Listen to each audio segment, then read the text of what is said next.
Hello and welcome back to Spirit Man Studios. It's been a while since I've been on camera, but today we are going to be taking a look at two movies. One is Upgrade, and the other one is a review that's been kind of in the works for a while, and that is Best Friends, and I'll explain that one in a minute. But first, let's get to Upgrade. Coming to us from Blumhouse Entertainment, the same studio behind Split, Get Out, and other things, comes Upgrade. This film is directed by the producer of Saw and Insidious, two franchises that have become legendary parts of horror history. This film follows Gray, a works-with-his-hand kind of guy who becomes a quadriplegic in a horrible accident. One day, a scientist gives Gray the offer to put a new chip named STEM into his spine that will allow him to move again. The only side effect that this has on Gray is that the chip actually talks to him in his head, and he uses the power of this sentient robotic chip to exact revenge on the people who killed his wife and left him a quadriplegic. This is a really fun film, and I recommend that you spend money on this little gem. From the initial background that I just gave, it would seem like your average revenge plot that has been portrayed hundreds of times in film and television episodes, but this one is a special case, as the lens through which the film is portrayed is a very unique lens, something that's kinda rare to see in this sort of genre. If I had to describe what this film is, I would say that Upgrade is the love child between RoboCop and Grindhouse. Truly, this is one of the grimiest films I've seen from science fiction. I have also found that the mystery aspect of the film to be the most interesting, as throughout the film there are twists and turns that this movie throws that kept me engaged in Gray's story. This is also where I should mention the best part of the film is Logan Marshall Green's acting. His is the actual greatest part of the film. He portrays a character who is mostly fleshed out, having to react to horrible things that STEM is doing is a pretty cool thing to witness. His actions and movements being kind of a juxtaposition to his own facial sort of features. The cinematography as well in certain scenes really emphasizes the chaotic nature of the action or even situations that Gray is experiencing. And the ending was something wholly different than what I was actually expecting, and it actually is kind of lasting and made me think a little bit. There is also something really interesting that happens in the start of the film.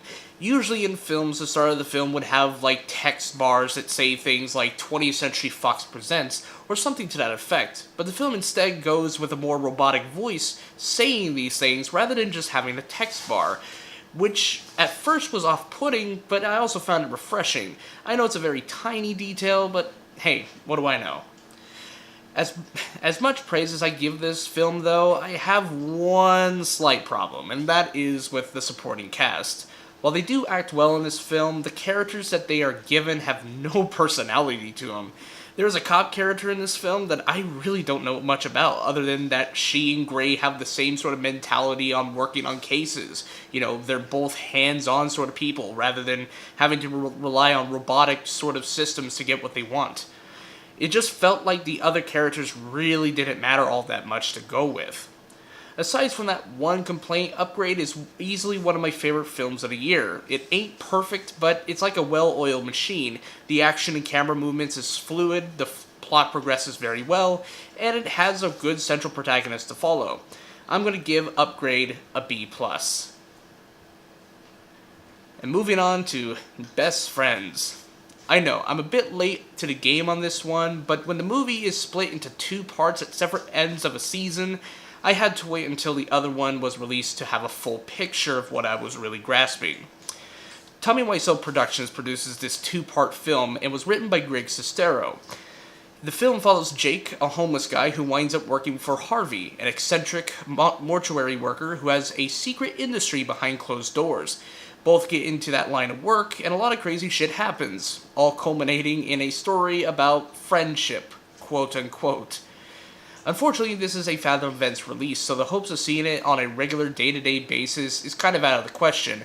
I haven't yet seen this show up on DVD or Blu-ray, but when it does, I will definitely be purchasing it.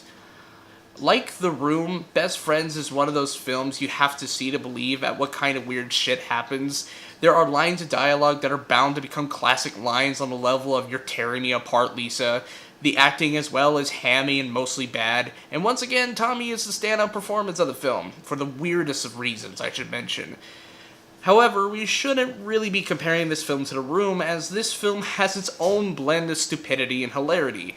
I kind of feel like at some points, Chris Stuckman's going to make a hilariosity review of this film, and when it does, I will gladly be the first one to click on the link. I have to say, though, for as much bad stuff that is in this film, there's actually some points I actually want to point out. The cinematography definitely is a step up from the previous films that they've worked on. Like, it does look like it has some more budget put into it in terms of the shot compositions, but there are times when it can seem very amateur, especially in Volume 2 of the whole film. The audio sounds good for the most part, and the lighting and editing is mostly good, but there's some weird sort of artistic liberties with the editing, especially towards the end of Volume 1 and mostly through Volume 2. However, there are times when the film has characters that don't need to be there at all either. This is especially apparent in Part 2 of the film with a faux Two-Face, and if you don't understand that reference, just watch the film on Monday, June 4th, just to get that sort of faux Two-Face reference. While this isn't a good film at all, it is still the same caliber that only Wiseau and Sestero could concoct in their own backyard.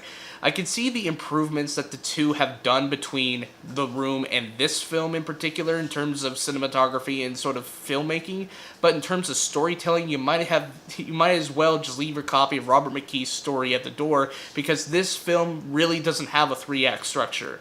It's a film that just doesn't bother. It's all abstract, and it's just, you're just kind of left confused all the time, and it kind of leads to a lot of hilarity.